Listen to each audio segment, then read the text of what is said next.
तर कुठेतरी त्यावेळेस दिसलं नाही. नाही, मी तर पहिल्यापासून सांगतोय, म्हणून मी का बोलतोय ते मी पहिल्यापासून सांगतोय, ईव्हीएम वरती विश्वासच ठेवू नका.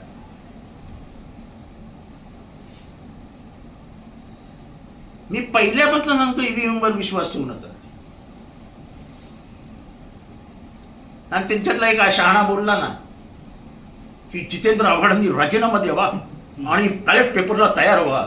चल आणि बॅलेट पेपर जा इलेक्शन कमिशनकडे, बॅलेट पेपरवर घोषणा करावी, मी राजीनामा देतो आणि परत निवडणूक लढवतो आणि परत लाखाच्या मतांनी निवडून येऊन दाखवतो.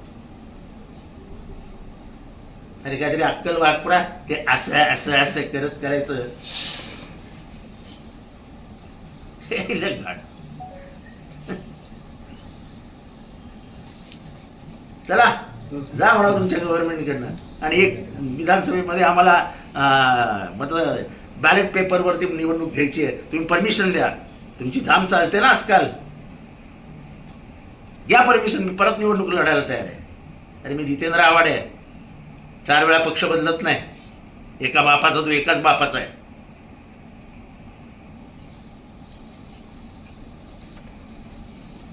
सर वेगळा प्रश्न होता. नाही, मुस्लिम समाजाची नाही. अहो तुम्हाला एखाद्या पोराच्या तोंडाजवळ चॉकलेट द्यायचं आणि ते खेचून घ्यायचं, कशाला करता? देऊ नका ना चॉकलेट, त्याने काय मागितलं होतं?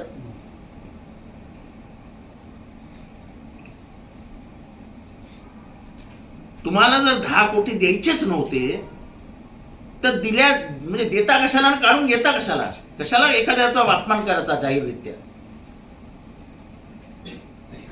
हास्यास्पद आहे ना. सरकार आहे तुम्ही, सरकार 12 कोटी जनतेचं आहे, त्याच्यातल्या 2 कोटींना आम्ही काहीच म्हणजे आता त्यांचा आमचा संबंधच नाही असं करणार आहात का? तसं सांगून टाका.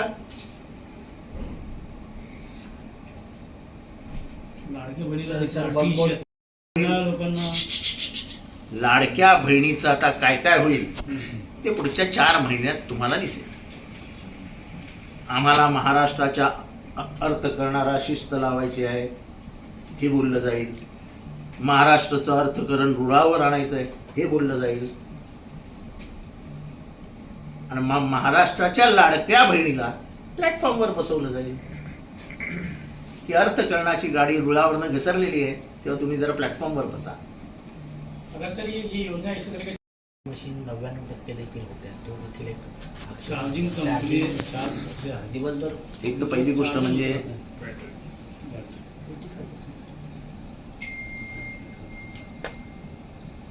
ईव्हीएम मशीन्सच्या बॅटऱ्या हा एक संशयाचा भाग आहे. आता जेव्हा आम्ही मागेच लागलो आहोत तेव्हा आम्ही याचा सगळ्याचा अभ्यास करणार. आता काम काहीच नाही उरलेलं, त्यामुळे याचा सगळ्याचा अभ्यास करावाच लागेल. आणि सर्वात म्हणजे मी जे आहे की डाटाच डिलीट करून टाकलाय मशीन मधला आणि मॉकपोल घेणार नवीन. तो का असा आहे, तो तुम्हाला पण माहित नसेल, तो नवीन कागद टाकतात मशीन मध्ये आणि मग मशीन बंद करतात आणि सील करतात. आता परत तसं करणार म्हणजे तो डाटा गेलाय, मग नवीन असे काहीतरी वेगवेगळ्या सिम्बॉलचे हे टाकणार नावासकट आणि ती परत मोजायला लावणार. अरे त्याच्यात काहीच आढळणार नाही. काय ते बेडे समजतं की काय महाराष्ट्रातल्या जनतेला? हे लोकांना माहीत नव्हतं, हे मलाही माहीत नव्हतं, हे आत्ता मला कळवलंय. म्हणजे इलेक्शन कमिशनच्या सुरुवातीच्या उद्योगापासून ते आत्तापर्यंत त्यांनी महाराष्ट्राने पूर्ण भारताला ते कसे फसवत आलेत. लोकसभेनंतर त्यांच्या लक्षात आलं की ह्याच्यात काहीतरी आपण आता अडकणार, आणि म्हणून त्यांनी जे उद्योग केलेत ते मतदानाच्या रजिस्ट्रेशन पासून ते आत्तापर्यंत सगळं संशयास्पद आहे. आणि या लोकसभेचे विधानसभेच्या कार्यकाळामध्ये आम्ही एक पत्रकार परिषद घेतली होती की काही मतदान डिलीट होत आहे आणि ॲडिशन होत आहे, ते त्या गावातलेच नाही, त्या जिल्ह्यातलेच नाहीत, अशी बाहेरची मतं येत आहेत.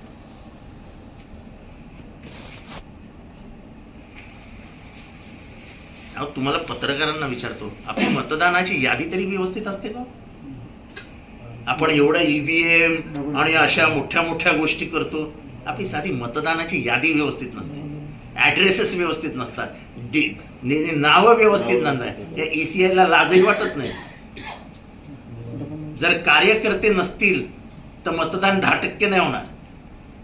जी खरं तर ECI जबाबदारी घेतली आहे, स्लिपा वाटायची जबाबदारी प्रत्येकाला, तुम्ही तुमचं केंद्र कुठलं आहे, ही जबाबदारी कार्यकर्त्यांची नाही आहे, ही जबाबदारी इलेक्शन कमिशन ऑफ इंडियाची आहे. अहो, तुमच्याकडे स्टाफच नाही आहे. तुमच्याकडे स्टाफ नसताना तुम्ही 46 लाख मतं नोंदवूच शकत नाही. 1 आणि 2 माणसांचा स्टाफ आहे तुमच्याकडे पूर्ण जिल्ह्यासाठी. दादांचं म्हणणं आहे ते मला माहिती आहे. या वयामध्ये त्यांना बसावं लागतं. महापालिकेच्या निवडणुकीबाबतीत मला वाटतं अण्णा हजारे कुठेतरी या संदर्भात उतरले पाहिजे होते. मला कोणाबद्दल काही बोलायचं नाही. प्रश्न असा आहे की या देशामध्ये जेव्हा जेव्हा सत्तेचा वापर करून लोकशाही दाबण्याची वेळ आली तेव्हा तेव्हा एक माणूस उभा राहिला. स्वातंत्र्याच्या आंदोलनाला दिशा कुणी कितीही काही म्हणू, ही महात्मा गांधींनी दिली. जेव्हा दुसऱ्या स्वातंत्र्य लढायची वेळ आली आणि सत्ता केंद्रित होते असं दिसलं तेव्हा जयप्रकाश नारायण बाहेर आले. बोफोर्सच्या प्रकरणामध्ये खरं तर ते किती चूक किती बरोबर त्याच्यावरती माझं हे नाही, कारण का त्याच्यातनंच भारताच्या राजकारणाचे 12 वाजले. तेव्हा एक विश्वनाथ प्रताप सिंग नावाचा माणूस बाहेर आला, पण त्यांनी सर्वात चांगलं काम काय केलं, तो OBCला रिझर्वेशन दिलं. तसं ह्या लढ्यामध्ये एक त्यागी निस्वार्थपणाने लोकांसाठी लढणारा असा एखादा योद्धा लागेल जो ही लढाई लढेल. कारण का ही लढाई आता घराघरापर्यंत पोहोचलेली आहे आणि प्रत्येक घरात त्याच्यावरती संशय व्यक्त होतो. म्हणजे असं तुम्ही 10 आणि 12 सीट दिल्या नसतं तर एवढा संशय व्यक्त झाला नसता. पण एवढी अशी काही वादळं नव्हती की वडाचं झाड उडून गेलं, वरती गेलं 20 फूट. असं कधी वादळच आलेलं नाही की वडाचं झाड 20 फूट उडालं.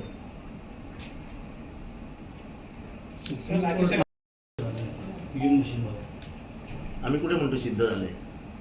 सर कॅमेरा लोक द्या. आम्ही म्हटलं का सिद्ध झालं? आम्ही म्हटलं का सिद्ध झालं? नाही म्हणत आहे. आम्ही संशय व्यक्त करतोय आणि संशय व्यक्त करण्याचा लोकशाहीमध्ये मला अधिकार आहे. मी संशय व्यक्त करतोय की 90,935 90,935 अशा 2 माणसांना 2 वेगवेगळ्या मतदारसंघात एकाच पक्षाच्या मतं पडतात कशी? हा माझा संशय आहे. मी आरोप नाही करत आहे. तुम्ही डाटा वाईपआउट का केला हा माझा प्रश्न आहे, त्याचं उत्तर द्या. आणि उत्तर सरकारमधल्या बसलेल्या लोकांना विचारत नाही, आम्ही इलेक्शन कमिशनकडनं मागतो. आता इलेक्शन कमिशनही त्यांनी हातात घेतलंय का मला माहित नाही. बाबा आढावांना देखील आज भेट आणि मशीन मधला डाटा वाईपआउट करता हा आमच्या स्वातंत्र्यावरती तुम्ही घालताय. आम्हाला जी आमच्या बाबत माहिती मिळवायला हवी त्याच्यावरती तुमचा अटॅक आहे. अच्छा, मला म्हणजे आता हे सगळं बोलणं चुकीचं आहे. त्या व्हीव्हीपॅट मध्ये अशी कोरी चिठ्ठी येते, त्याच्यावर ना नंबर असतो ना काय असतो ना काय असतो. म्हणजे गेली कुठे, कितव्या नंबरची चिठ्ठी काय नाही. आणि सर्वात सोपा माझा प्रश्न आहे की 5 वाजताचा डाटा डिक्लेअर झाल्यानंतर तो 9 वाजता आणि परत दुसऱ्या दिवशी तो वाढतो कसा?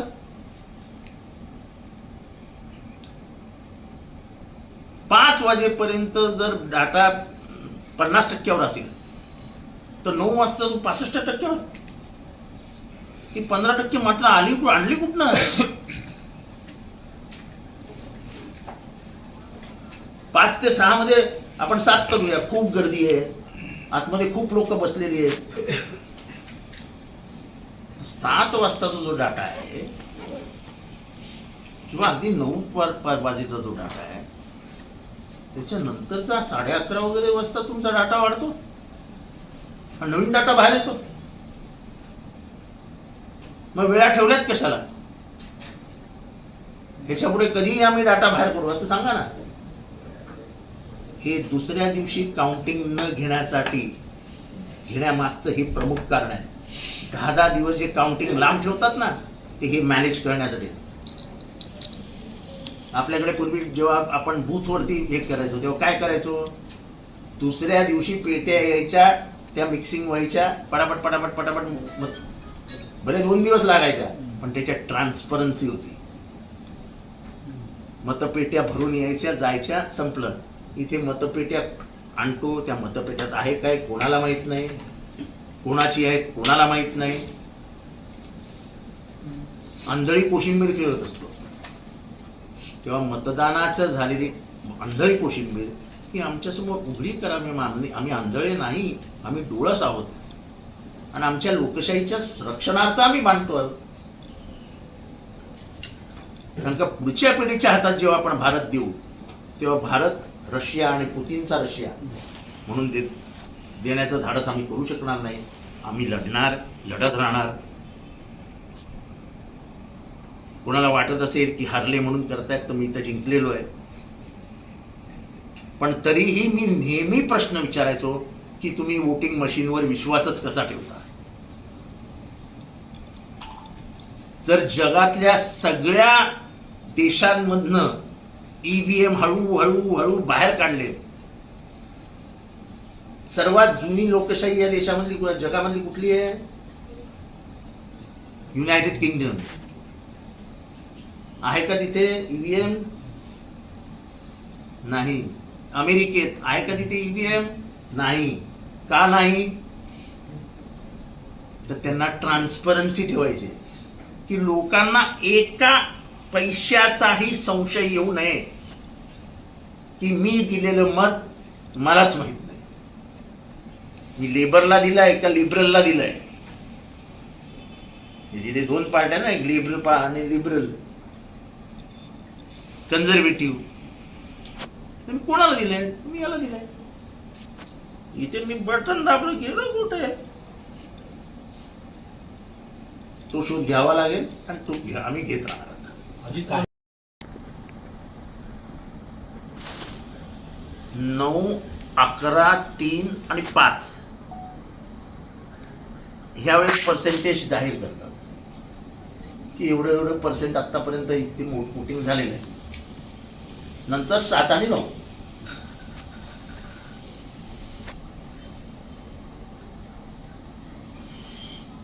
नऊला समजा पर्सेंटेज जाहीर केलं, 1% जाहीर केलं, तर दुसऱ्या दिवशी परत त्याच्यात कशी काय वाढ होते?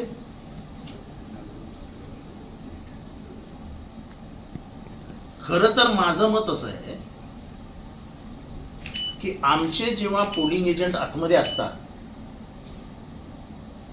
तेव्हा ते मशीन लॉक करताना त्याचा एक बटन दाबलं जातं, खटकन त्या मशीन मधनं बाहेर पडतात एवढं मतदान झालेलं आहे.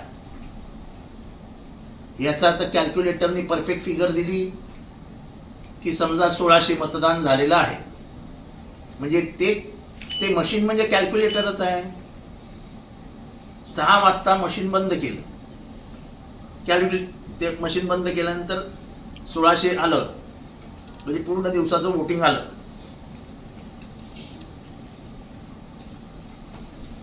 ह्या पूर्ण दिवसाच्या वोटिंग मध्ये बदल कसा काय होऊ शकतो?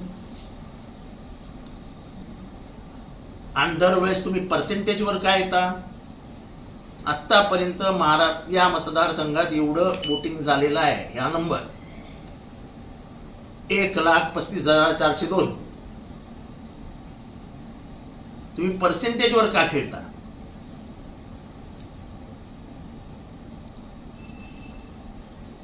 ह्या सगळ्यामध्ये ईसीआयची इन्व्हॉल्वमेंट आहे.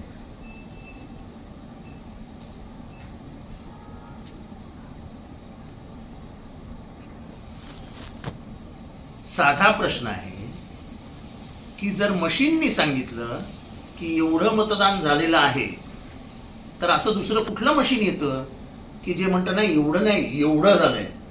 हे कसं शक्य होईल? एखादा टक्का आपण समजू शकतो. बॅलेट पेपर, ते काय, ते पोस्टल बॅलेट, हा बॅलेट, टू बॅलेट, ते 1% डिस्काउंट देतो आपण. 7-7%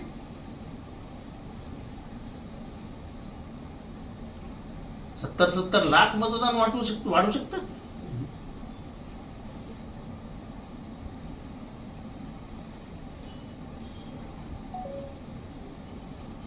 आणि हे पॅटर्नाइज वोटिंग कसं येतं की कोल्हापूरला एक पॅटर्न आहे, नाशिकला एक पॅटर्न आहे, साताऱ्याला एक पॅटर्न आहे.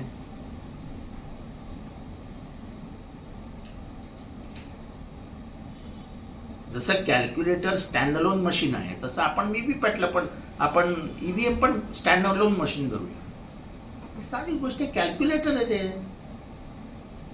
1+1 ला 2 आलं पाहिजे, 1+1 ला आधीच येता कामा नाही ना.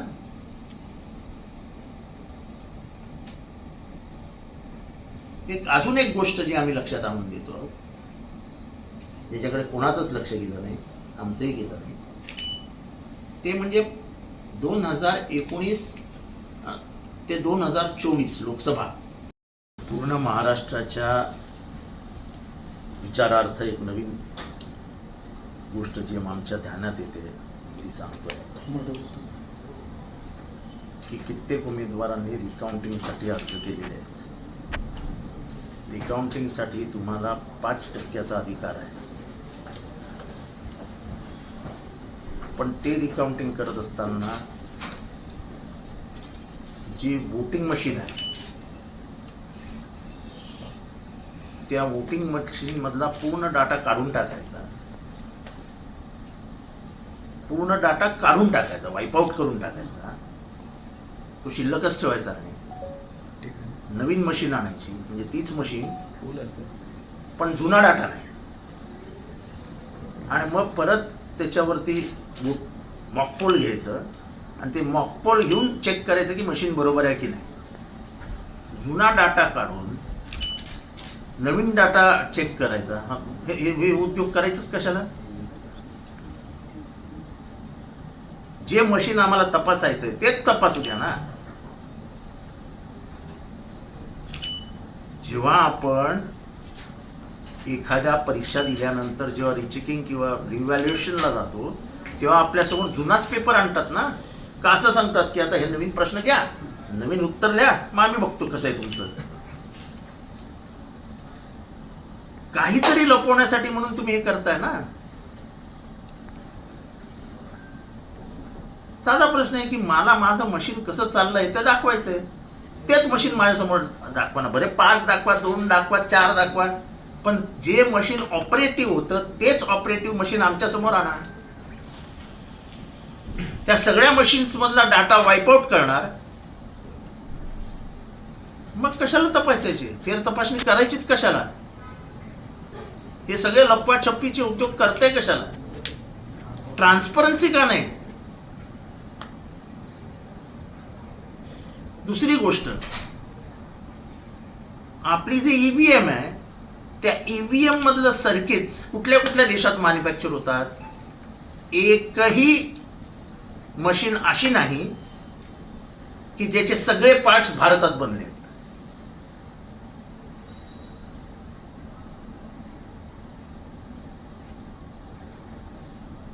ह्या रिपोलिंग रिकाउंटिंग वरनच तुमच्या लक्षात येईल की याच्यात झोल आहे.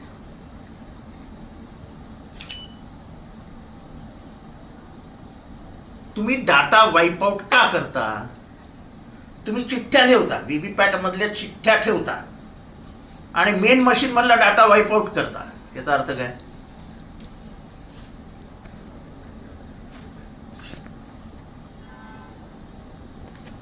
दुसरी गोष्ट,